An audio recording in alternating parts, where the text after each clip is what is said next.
warga itu belum yakin sebetulnya Kang Emil ini mau maju di mana. Apakah akan maju di Pilpres?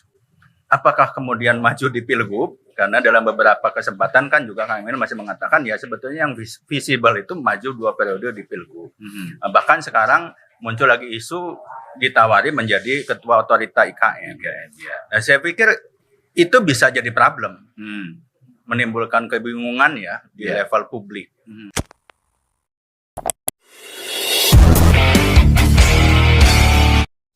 Kali ini kita akan berbincang dengan isu yang cukup menarik dengan dinamika politik yang mulai menggeliat menjelang puncak tahun politik nanti di tahun 2024. Hadir di podcast Apa Kabar News Kang Firman Manan. Apa kabar, Kang? Alhamdulillah sehat, Kang No. Atur nuhun. Nuhun, siap.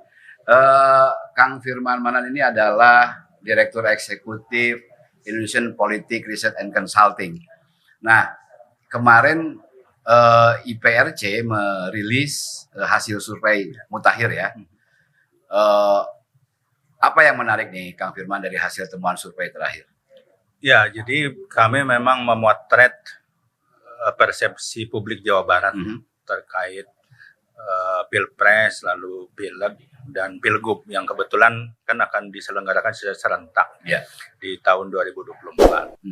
Nah, kami ingin mengetahui sejauh mana kemudian dukungan publik ya terhadap figur-figur yang sudah muncul termasuk partai.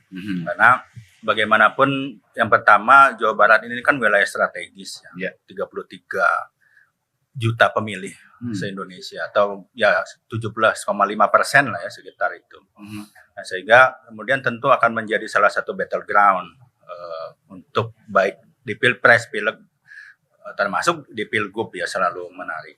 Lalu kedua ada nama Gubernur Jawa Barat. Nah, itu sekarang santer dibicarakan publik ya, media termasuk juga teman-teman lembaga survei di tingkat nasional itu. Seringkali beliau masuk di 5 besar survei. Nah, sehingga itu yang membuat kami ingin mengetahui sebetulnya. Selain juga dalam konteks Pilgub. Nah, yang Pilgub ini yang menarik karena relatif belum muncul nama-nama sebetulnya. Agak beda dengan Pilpres. Kalau Pilpres kan sudah bermunculan nama. Tapi untuk Pilgub Jawa Barat relatif kan belum terlihat. Sehingga kami juga ingin mengetahui sejauh mana dukungan publik ya terhadap figur-figur yang muncul untuk Pilgub. Padahal potensinya untuk mereka ikut berlaga di Pilgub besar ya. Betul.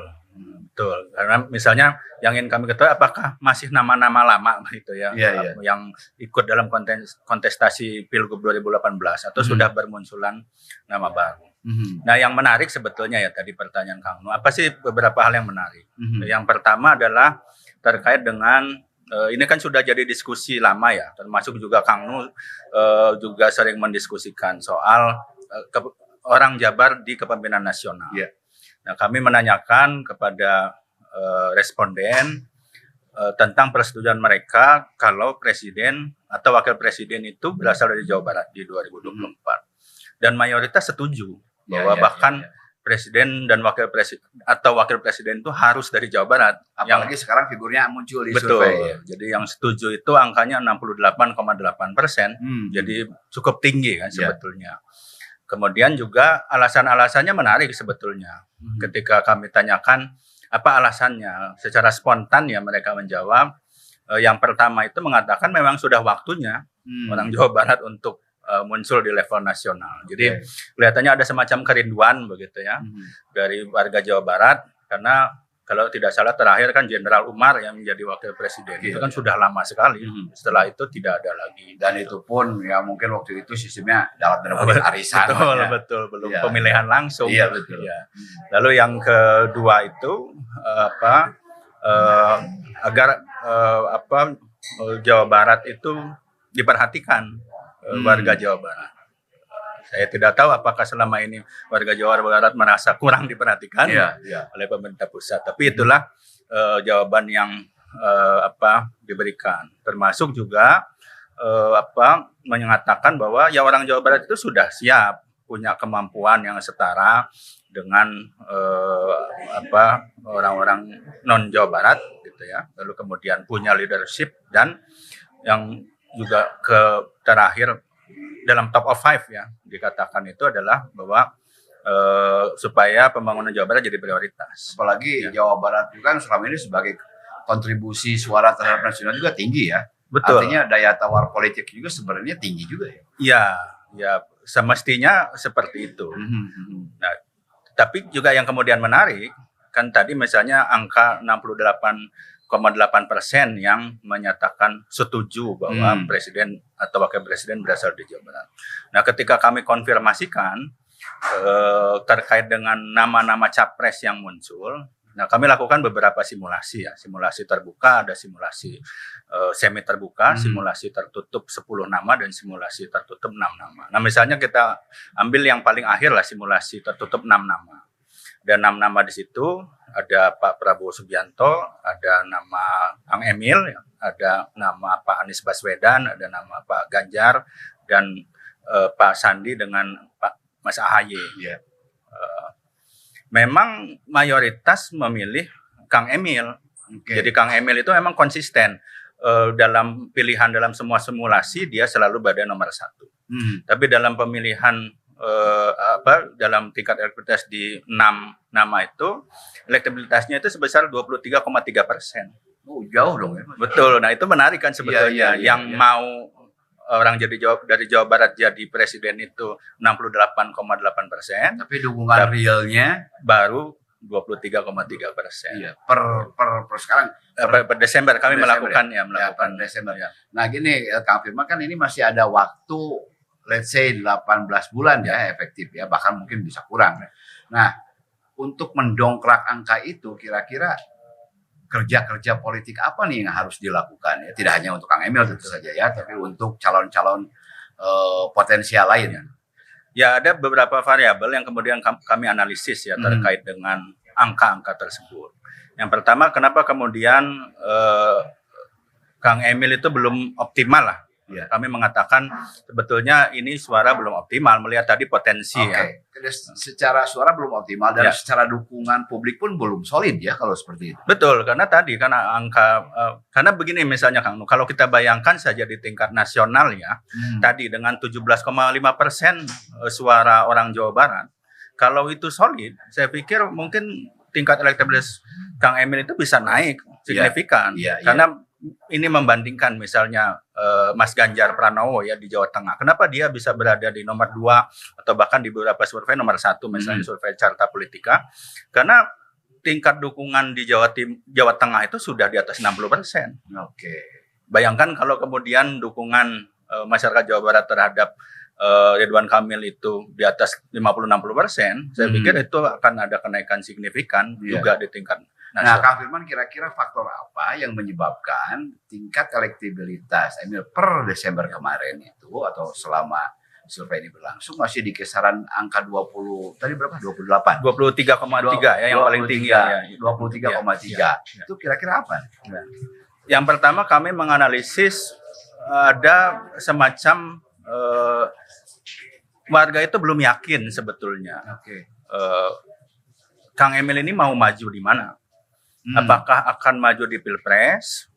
Apakah kemudian maju di Pilgub? Karena dalam beberapa kesempatan kan juga Kang Emil masih mengatakan ya sebetulnya yang visible itu maju 2 periode di Pilgub.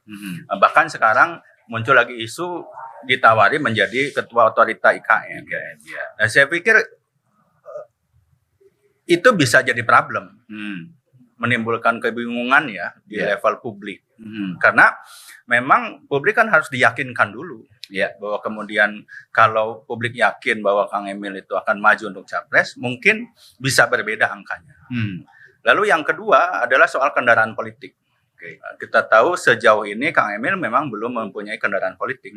Karena survei kami juga mengkonfirmasi, misalnya dukungan basis massa partai politik itu mayoritas mendukung calon internal yang diajukan oleh partai itu. Paling tidak yang sudah muncul ya. Misalnya di Jawa Barat, basis massa Gerindra itu mayoritasnya memilih Pak Prabowo. Basis massa Demokrat mayoritas memilih AHY. Basis massa PDIP mayoritas memilih Ganjar Pranowo. Nah problemnya kan Kang Emil belum muncul dalam konteks diasosiasikan dengan partai politik tertentu. Iya. Nah, sehingga menurut saya itu juga menjadi problem. Dan yang ketiga soal, nah ini karakter pemilih Jawa Barat juga yang dari waktu ke waktu memang terlihat, yaitu undecided voters-nya, pemilih yang belum menentukan pilihan itu masih tinggi. Ini di angka 25%-an ya, dalam survei kami. Dan ini juga mengkonfirmasi ya beberapa pemilihan di mana kemudian warga itu menentukan pilihan di last minute gitu ya, disebut last minute voters gitu. Mereka memilih di akhir. Nah, ini juga kan yang perlu mendapatkan sentuhan. Nah, tadi kalau kita bicara kerja politik ya yang harus dilakukan ya, satu adalah meyakinkan pada publik bahwa kemudian betul-betul akan maju kalau ya kita bicara dalam konteks capres. Lalu kemudian kedua, apa tawarannya, terutama terhadap masyarakat Jawa Barat. Ya. Saya pikir masyarakat Jawa Barat juga pengen tahu. Tadi kan misalnya ketika dikatakan apa harapannya, kenapa harus ada presiden dari Jawa Barat? Salah satunya supaya ada perhatian terhadap warga Jawa Barat, supaya pembangunan Jawa Barat diprioritaskan. Bukan berarti kemudian yang lain tidak. Sebagai presiden tentu harus memperhatikan semua rakyat Indonesia. Tapi kan sekarang kita bicara bagaimana membuat suara Jawa Barat solid. Tentu ada pertanyaan-pertanyaan publik. Ini kalaupun jadi, lalu kemudian apa insentifnya, apa benefitnya untuk warga Jawa Barat? Menurut saya itu penting. Dan gini Pak Firman, kan dari nama-nama calon potensial ya, calon potensial untuk Wapres kan memang belum ada satupun yang mengusung isu besar ya. Dan kemudian isu itu disosialisasikan ke publik, belum itu kan? Karena waktu kampanye juga masih belum. Nah, kira-kira apa sih yang menyebabkan tadi suara Ridwan Kamil di Jawa Barat masih seputar segitu, tapi sementara calon potensial lain katakanlah yang dekat lah, Ganjar Pranowo sudah sangat tinggi. Itu kira-kira apa nih? Ya, kalau dalam konteks nasional maksudnya Kang Inu. Kalau Ganjar kan misalnya karena di Jawa Timur suaranya solid, Jawa Tengah suaranya solid ya, sudah di atas 60%. Saya kalau tidak salah cek angka teman-teman pollsters ya seperti Carta Politika, seperti indikator dan seterusnya itu sudah di atas 60%.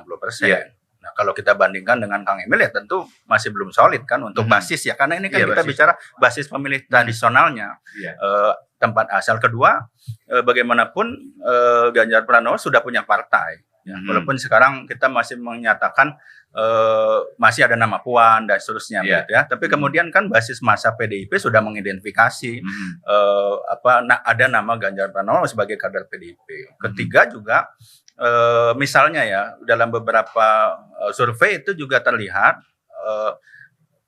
pendukung presiden saat ini, Presiden Jokowi itu sebagian juga kemungkinan atau menjatuhkan pilihan pada Ganjar Pranowo sejauh ini. Karena juga mungkin identifikasi partai. Jadi ada problem memang untuk Kang Emil, ya itu tadi soal kemudian belum berwarna ya. Jadi mungkin pada saat menjadi wali kota, menjadi gubernur ada keuntungan tidak berbaju partai. Tapi ketika ini sudah bicara di level pilpres, saya pikir itu justru menjadi problem. Nah, gini, saya tidak bisa membayangkan ya kalau misalnya pergerakan angkanya ini di angka tetap di 23 atau nanti kalau misalnya IPRC akan melaksanakan survei lagi, kita lihat di angka berapa. Tapi di Jawa Barat saja yang merupakan harusnya menjadi basis dukungan gitu kan. Nah, apalagi di luar Jawa Barat sudah terkonfirmasi nggak basis dukungan untuk Ridwan Kamil? Ya, kami memang belum melakukan survei nasional. Tapi memang kan kalau kita lihat misalnya dari tingkat popularitas, kalau kita lihat angka teman-teman lain itu kan memang Kang Emil baru di angka 60-an kalau saya nggak salah ya untuk di level nasional. Jadi memang ini masih perlu ada upaya juga untuk meningkatkan popularitas, karena kan rumus elektabilitas itu sederhananya punya popularitas tinggi, lalu kemudian kedisukaannya juga tinggi, itu akan membuat elektabilitas tinggi. Jadi kalau memang popularitasnya belum optimal, kalau di Jawa Barat sudah optimal 93%, gitu. Tapi ya kalau kita bicara di tingkat nasional kan belum. Nah, ini juga ya perlu sentuhan untuk Kang Emil itu, saya pikir juga harus mulai banyak bicara ya dalam isu-isu di skala nasional. Dan tidak hanya berbicara di Jawa Barat. Betul, tidak Ya. hanya bicara isu Nah, Jawa Barat saja. Kalau kita kaitkan lagi dengan waktu yang tersisa itu kan, apa yang bisa atau pola apa atau pendekatan apa yang bisa mempercepat perubahan angka itu? Ya, ya memang satu itu saya pikir ya, bagaimanapun partai itu ada dua hal ya. Yang pertama terkait tiket tentu saja, karena tidak mungkin akan mendapatkan tiket dalam pencapresan kalau tidak menjadi kader partai. Tapi kedua kan partai punya basis massa dan kemudian punya mesin, bahkan sampai tingkat akar rumput. Nah kalau kemudian Kang Emil bergabung dengan partai apapun, kita belum tahu ya, beliau sudah menyatakan nanti pertengahan tahun akan menentukan pilihan. Nah baru kemudian mesin partai itu baru bisa jalan dan bisa mendongkrak dan itu bisa mendongkrak saya pikir. Lalu ketiga tentu yang ini model yang memang terjadi dalam demokrasi modern ya, dan mulai kita mungkin kalau dalam Pilpres di 2014 adalah fenomena relawan. Tapi relawan itu bukan relawan yang hanya mendeklarasi saja, tapi relawan-relawan yang bekerja, dia bermunculan di berbagai daerah gitu ya, dan kemudian dia juga melakukan kerja-kerja politik. Sudah terlihatkah potensi itu? Ya kalau partai kan belum ya, artinya karena masih melakukan komunikasi politik. Untuk relawan juga kalau kita lihat ya memang walaupun kita melihat sudah muncul ya, tapi masih misalnya kalau dibandingkan dengan relawannya Pak Ganjar misalnya, relawannya Mas Anies misalnya, atau bahkan misalnya Erick Thohir sekalipun, ya masih belum maksimal. Jadi beberapa hal itu ya yang saya pikir kemudian membuat, karena begini juga Kang, kan seringkali juga yang menjadi ukuran karena ini kan gubernur. Gubernur itu tentu salah satu ukuran yang bisa mendapatkan dukungan itu soal kinerjanya. Dan setahu saya Pak Gubernur meyakini itu. Kalau kinerja baik, maka kemudian tingkat elektabilitas juga akan menjadi tinggi. Tapi sebetulnya tidak jadi variabel utama kalau kita melihat ya dalam beberapa fenomena. Ini contoh sederhana aja ya, saya mau mencontohkan misalnya Presiden Jokowi di Jawa Barat ketika akan maju untuk periode kedua. Itu kita melakukan beberapa survei ya di beberapa daerah di Jawa Barat, itu sebetulnya tingkat penerimaan terhadap kinerjanya lumayan di atas 70% gitu ya. Lalu kemudian banyak sekali program strategis nasional itu di Jawa Barat dulu sebelum 2019 ya. Tapi ketika kemudian pemilu 2019 Pilpres, angkanya tidak bergerak. Tetap 60 Prabowo, 40 Jokowi, angka yang persis sama, ya beda dikit sekali dengan 2014. Nah, artinya menunjukkan bahwa kinerja bukan satu-satunya ukuran. Jadi perlu sentuhan-sentuhan lain. Kinerja penting betul begitu ya, dan dia bisa kemudian membangun dukungan, tapi tidak menjadi satu-satunya variabel. Kapan nih kinerja dari Gubernur Jawa Barat ini bisa terkonfirmasi? Sudah ada survei kah untuk itu? Ya, kami akan melakukan expose minggu depan. Jadi insya Allah nanti Kang Nu kami undang. Ada bocoran kira-kira? Ya, ini juga menarik memang ya. Saya karena ini jurnalis senior, komandan saya, jadi saya harus memberikan bisa di-share meskipun nggak publik banget nih. Jadi secara umum misalnya, nah ini menarik juga memang angkanya itu terkait kinerja ya, Kang Emil itu sebetulnya penerimaan publik itu baik di atas 80%. Oh, tinggi Iya, juga. jadi orang yang menilai kinerja gubernur baik itu di atas 80%. Nah, tapi memang ada problem ya dalam beberapa hal terkait kinerja itu. Yang pertama adalah soal penilaian publik terhadap kondisi ekonomi. Nah, ini dalam beberapa temuan kami itu memang publik merasa atau menilai ekonomi itu memburuk. Tapi memang ini kan sebetulnya tidak bisa dilepaskan dari problem pandemi COVID ya, dan ini dimanapun terjadi. Tetapi kan orang tetap melihat saja bahwa ekonomi memburuk pada masa pemerintahan Gubernur Jawa Barat. Nah, dalam berbagai studi tentang pemilihan, biasanya kalau kemudian tingkat ekonomi publik itu Makanya dikatakan itu salah satu faktor fundamental. Kalau tingkat ekonomi publik itu tidak lebih baik dibandingkan sebelumnya, itu bisa mempengaruhi elektabilitas dari petahana. Ya. Lalu yang selanjutnya adalah soal program-program unggulan. Kita tahu Kang Emil punya sekian banyak program unggulan. Kami mengecek ya beberapa program unggulan. Kalau tidak ada 11 program unggulan, kan ada misalnya seperti One Pesantren One Product begitu ya, ada Jabar Quick Response, ada Petani Milenial dan sebagainya. Itu ya semuanya sebetulnya tingkat pengetahuan publik terhadap program-program itu di bawah 50%. Nah, padahal itu kan menjadi andalan. Kalau kemudian tingkat pengetahuan publiknya bagus, apalagi kemudian dinilai baik, nah tentu itu juga akan mempengaruhi elektabilitas. Tapi ini kelihatannya ada problem di situ bahwa tingkat pengenalan publiknya belum mayoritas, sehingga tentu juga kepuasannya tidak juga optimal. Itu kenapa nih? Masalahnya apa di pelaksanaan program itu atau di sosialisasi pelaksanaan program itu, Kang Firman? Ya bisa kedua-duanya, Kang. Sebetulnya ya kalau kita mengacu kepada studi-studi riset-riset yang kita lakukan. Satu, ya tentu saja bisa karena pelaksanaan. Karena ini kan ada problem ketika pandemi COVID ya. Anggaran saja misalnya dipotong sekian persen, ada refocusing yang tentu itu mengganggu ya. Sustainabilitas dari program-program unggulan. Kang, gini, kan meskipun nama-nama itu udah muncul sebagai calon potensial di kontestasi Pilpres ya.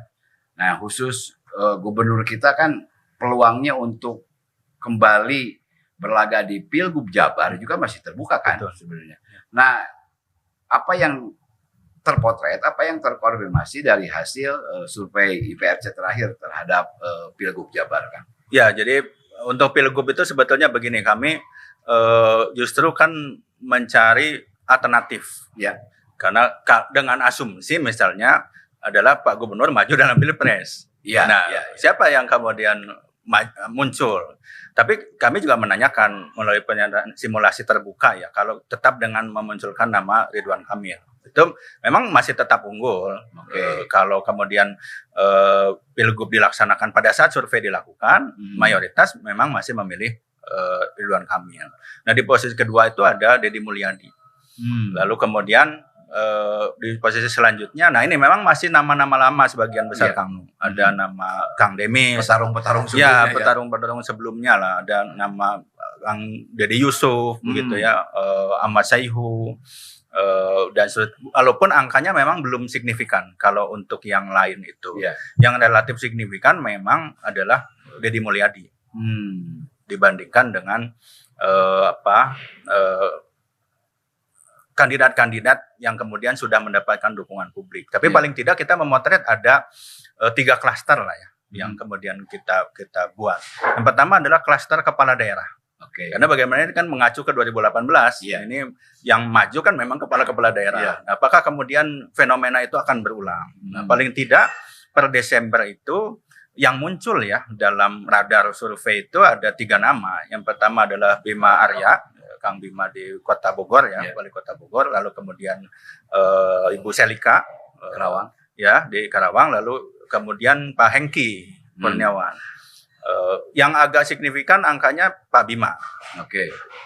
Lalu kemudian klaster kedua itu adalah klaster ketua-ketua partai di tingkat Jawa Barat. Karena dengan asumsi ini tiket kan dari partai.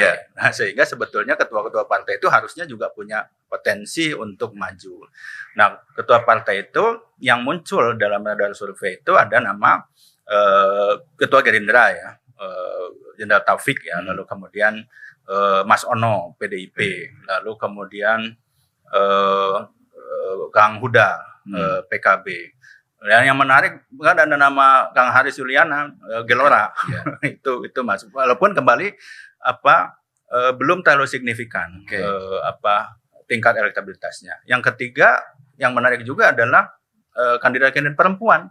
Bermunculan nama-nama itu. Ada nama Airin Midiani, ada nama Atalia ya Ibu Gubernur muncul, ada nama kalau yang lama itu misalnya nama seperti Teh Rike Diah Pitaloka, ada nama Nurul Arifin, ada nama Desi Ratnasari kan yang sudah muncul dulu, ada nama termasuk Ibu Susi, Pujiastuti itu nama-nama itu muncul. Nah, yang kami katakan adalah walaupun memang belum signifikan, tapi karena setelah dicek, ini tingkat popularitasnya juga relatif memang belum terlalu tinggi sebagian besar. Sehingga peluangnya itu masih besar sebetulnya untuk nanti. Jadi kami sih mengatakan untuk Pilgub ini ini pertarungan semua orang. Iya. Jadi belum terlihat ya siapa yang kemudian betul-betul unggul. Iya.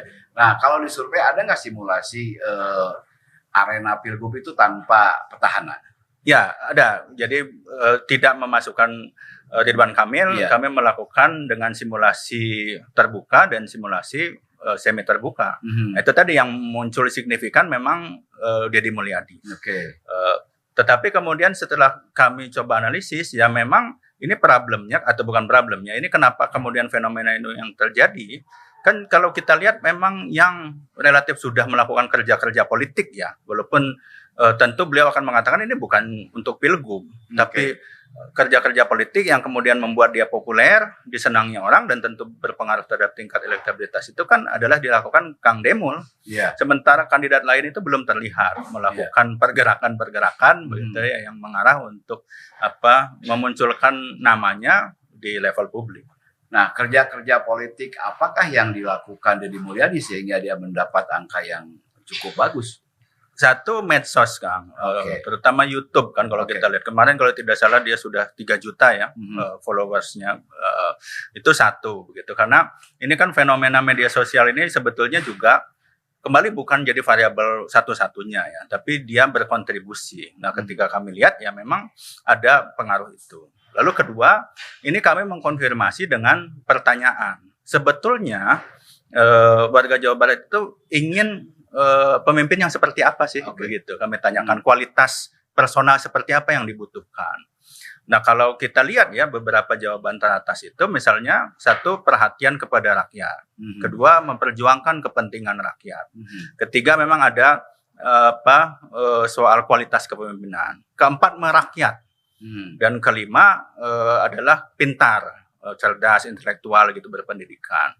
Nah, kalau kita lihat kan ini ada yang misalnya peduli pada rakyat begitu ya, memperhatikan kepentingan rakyat, lalu kemudian merakyat itu terasosiasikan dengan Kang Deddy Mulyadi.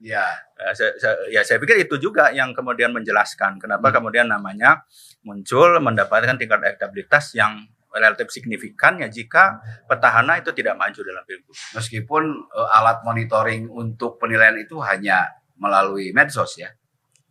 Ya, salah satu ya, artinya salah satu. Tapi kan medsos itu kan menjadi viral. Viral itu kemudian dibicarakan orang. Bahkan ya ini saya pikir ini kan informasi ya dari teman-teman.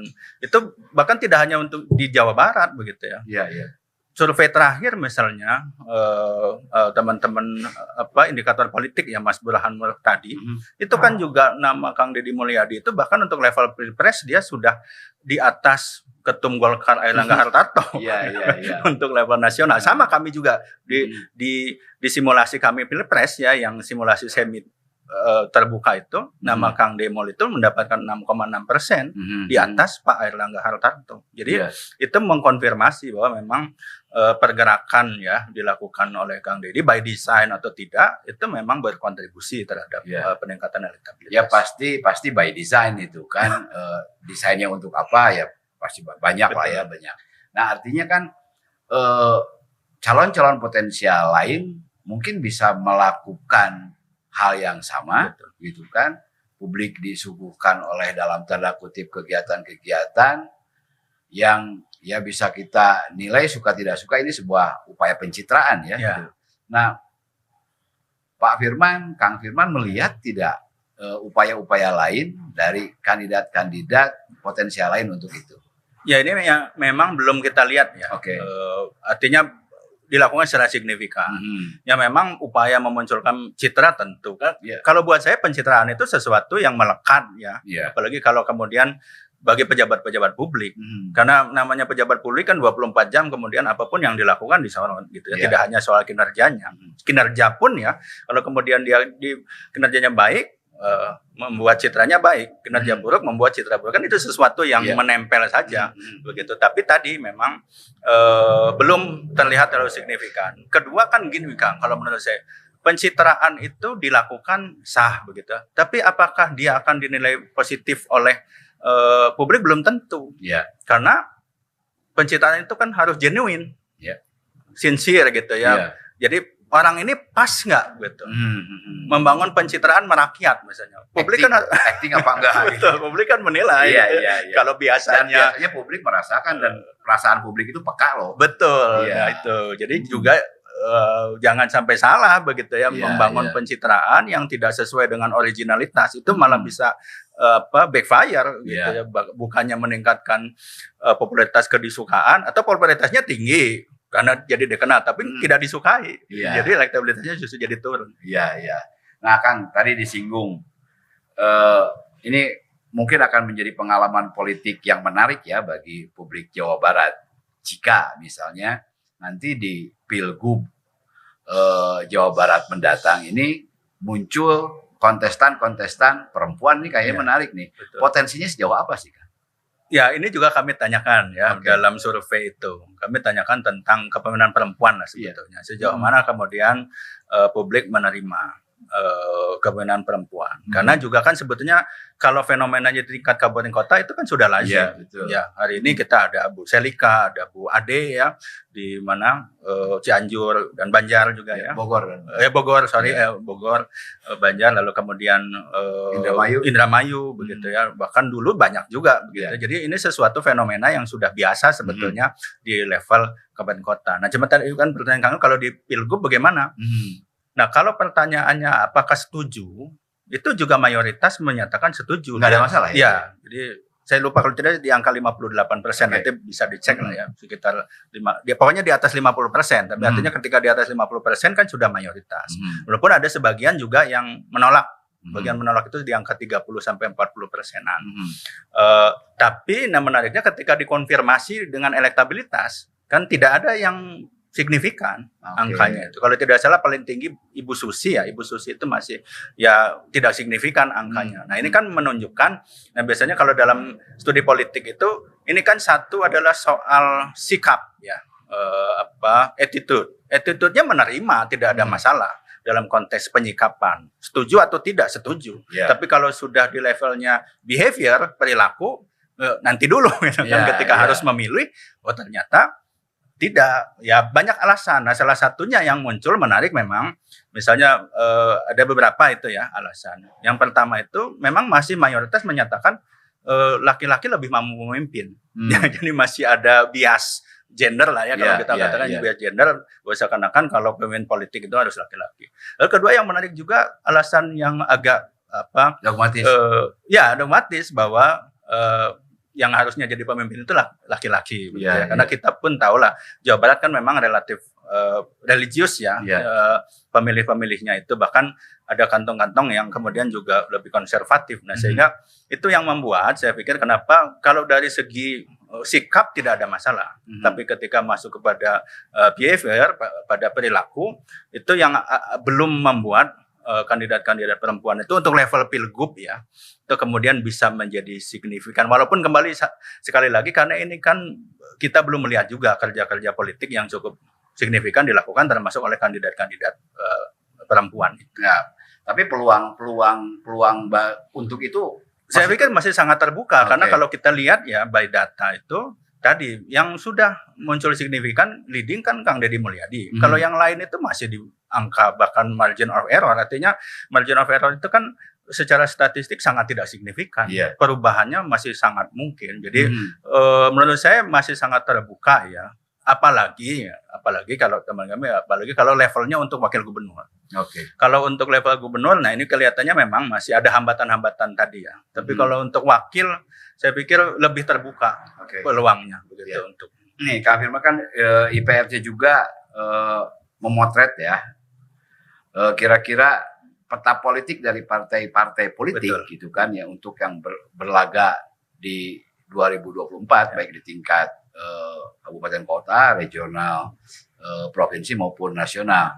Seperti apa nih Ya, yang terkonfirmasi dari betul. survei itu? Ya, ini juga betul Kang, menarik kan karena Jawa Barat itu selalu disebutnya swing province ya. Iya, Setiap pemilu tidak pernah selalu ada- berubah begitu. Tidak ada Ya, pemenang yang dua kali. betul. Dan ini juga ingin kami cek apakah sudah terjadi perubahan, apakah perubahan itu signifikan dibandingkan dengan 2019 gitu ya, Ya. kami membandingkan. Nah, sejauh ini kalau per Desember ketika kami tanya kalau pileg dilakukan pada saat itu memilih partai mana sebetulnya relatif tidak ada perubahan signifikan ya. Artinya misalnya Gerindra dan PDIP itu masih nomor 1 ya.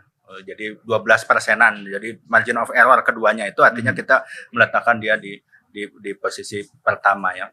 Lalu kemudian yang meningkat itu memang Golkar menggeser PKS. PKS kan tadinya nomor 3 ya pileg, tapi kemudian hari ini Golkar. Tapi artinya kalau kita katakanlah itu partai-partai dengan perolehan suara yang tinggi ya, karena di atas 10% kan di 2019 komposisinya tidak terlalu berubah. Lalu kemudian untuk partai menengah juga yang berubah itu Demokrat memang mengungguli PKB. Tadinya kan PKB nomor 5 ya, lalu kemudian Demokrat, tapi juga tidak terlalu signifikan. Nah, yang agak signifikan itu turun sepertinya PAN. PAN itu bahkan turun terlewati oleh partai-partai kecil, ya partai mendapatkan suara kecil ya pada saat pileg 2019 itu ada ya termasuk Nasdem, P3, begitu Perindo.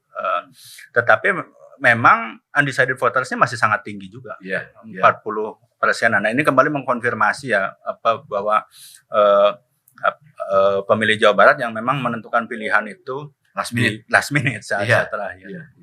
Nah, terus gini lagi Kang Firman, kan seperti pemilu 5 tahun lalu, ini kan tokoh atau figur capres menentukan raihan suara partai politik. Untuk 2024 seperti apa? Ya, ini juga kami cek ya dalam survei. Jadi kami menanyakan, ketika tadi kan ditanyakan memilih partai apa, lalu kemudian alasannya apa memilih partai tersebut. Dan 3 besar misalnya ya, 3 besar alasan. Alasan pertama itu karena memang sudah lama memilih partai. Jadi karena memilih partai itu ya nanti milih partai itu lagi, milih partai itu lagi. Yang kedua adalah visi misi program. Mereka tertarik pada visi misi program. Jadi ini juga catatan buat partai kan sebetulnya. Jadi perlu juga nanti mensosialkan visi misi program karena ternyata juga banyak publik yang menjatuhkan pilihan karena visi misi program. Nah, yang ketiga ini mengkonfirmasi pertanyaan Kang Nu. Yang ketiga itu karena tertarik pada capres, pada calon gubernur, pada calon bupati wali kota yang akan diusung nanti. Nah, jadi memang kelihatannya pola 2019 itu ya, dan ini kan pola yang umum terjadi sebetulnya di mana-mana ya. Kalau dalam studi politik kita sebut kotel efek ya, efek ekor jas. Jadi paling tidak nanti karena yang duluan itu kan pilpres dan pileg berbarengan ya, itu saya pikir partai yang mengusung kandidat presiden yang populer itu akan mendapatkan insentif kalau partainya memang terasosiasikan dekat dengan kandidat itu. Bahkan kalau kemudian jauh-jauh hari sudah menyebutkan kira-kira siapa gubernurnya, siapa bupati wali kota, walaupun kan pilgub, pilwalkot, pemilihan bupati baru nanti 24 November ya. Tapi kan kalau kemudian nama itu sudah muncul, itu juga akan membantu. Jadi paling tidak potret kami ya dalam survei bulan Desember itu menunjukkan ada pengaruh bahwa kemudian calon yang diusung itu menjadi variabel yang bisa meningkatkan atau menurunkan. Kalau tidak populer kan menurunkan suara partai. Nah, kalau dilihat dari party ID nih yang kuat di Jawa Barat seperti apa? Karena kan Jawa Barat itu tadi terkenal dengan swing province ya. Betul. Ya, kira-kira mana nih? Ya, ini juga menarik ya, karena kalau di tingkat nasional ya berdasarkan hasil survei itu kan party ID itu rendah, antara 10 sampai 15%. Di rata-rata semua partai ya? Ya, artinya ketika ditanyakan kan biasanya pertanyaannya itu adalah apakah Anda merasa dekat dengan partai? Nah, itu yang menyatakan dekat itu hanya 10 sampai 15. Nah, temuan kami di Jawa Barat lebih tinggi, 20%, hampir 20%, 19,3 kalau saya tidak salah. Itu menyatakan memiliki kedekatan dengan partai. Walaupun kalau kita lihat dari 100 kan berarti masih kecil juga, baru 20% gitu. Nah, tadi dari 20% itu yang tertinggi mana? Yang tertinggi itulah PDIP. PDIP, lalu di urutan kedua Gerindra, di urutan ketiga Golkar, lalu kemudian PKS. Dan yang menarik, ini mengkonfirmasi elektabilitas. Jadi elektabilitas itu serupa dengan tingkat kedekatan. Artinya partai yang kemudian tingkat kedekatannya tertinggi, begitu ya. Kemudian kan dalam elektabilitasnya untuk Pileg juga menjadi nomor 1 gitu. PDIP, Gerindra di nomor 1, nomor 2, kemudian Golkar, PKS, dan Demokrat urutannya mirip. Iya. Tapi di satu acan pertaruhan terakhir ya. Ini terkait dengan Party ID ini. Sekarang di Jawa Barat ya khususnya isu Arteria Dahlan nih. Ya. Kan banyak sekali suara yang Jawa Barat tanpa PDI. Ya, kan suara-suara emosional publik Jawa Barat khususnya publik Sunda terkait dengan atau dipicu oleh statement Arteria Dahlan. Nah kira-kira ini pengaruhnya seperti apa nih nanti? Ya. Kan ada pengaruh nggak ke 2024 ini? Ya. Saya memahami sensitivitas itu ya, karena saya juga bagian dari orang Sunda, begitu ya. Tapi tanpa bermaksud ya untuk kemudian memberikan jawaban yang seakan-akan tidak simpati ya. Saya tentu juga menyatakan apa yang dikatakan oleh Arteria Dahlan itu tidak pas lah, tidak pantas. Gitu ya. Tapi kalau ditanya apakah kemudian dia berpengaruh secara elektoral, saya harus katakan kalau buat saya tidak. Ya. Yang pertama begini, karena biasanya soal elektabilitas itu kan tadi ditentukan oleh figur-figur sentral partai. Nah, saya tidak melihat Arteria Dahlan itu elit di PDIP ya kalau kita mengatakan kemudian. Mungkin akan beda kalau yang bicaranya misalnya level ketum atau sekjen. Pengaruhnya bisa besar. Arteria Dahlan, sorry to say, dia bukan bagian dari elit PDIP. Gitu ya. Lalu kedua, kan elektabilitas itu tadi, karena ini karakteristik pemilih Jawa Barat itu last minute voters, mereka akan menentukan pilihan itu di saat-saat terakhir. Katakanlah isu ini terus digoreng ya sampai nanti tahun 2024. Tapi kan tadi yang akan dilihat mana? Satu, party ID, berarti melihat partai. Ya. Kalau melihat partai, PDIP-nya. Kedua, jadi karena party ID-nya rendah, melihat figur. Figur itu adalah satu, siapa capresnya. Kedua, siapa calon anggota legislatif yang diusung. Arteria Dahlan tidak akan jadi capres, tidak mungkin diusung jadi capres. Arteria Dahlan tidak akan jadi calon anggota legislatif di Jawa Barat. Yang akan jadi calon anggota legislatif di Jawa Barat itu ya termasuk orang-orang Jawa Barat kan sebetulnya begitu. Jadi itu yang membuat saya sampai pada kesimpulan kelihatannya isu ini bahwa ini sebagai isu yang membuat orang Jawa Barat tersinggung ya, ini memang sensitif begitu ya, tapi secara elektoral saya tidak melihat ini akan berpengaruh terhadap perolehan suara PDIP di Jawa Barat.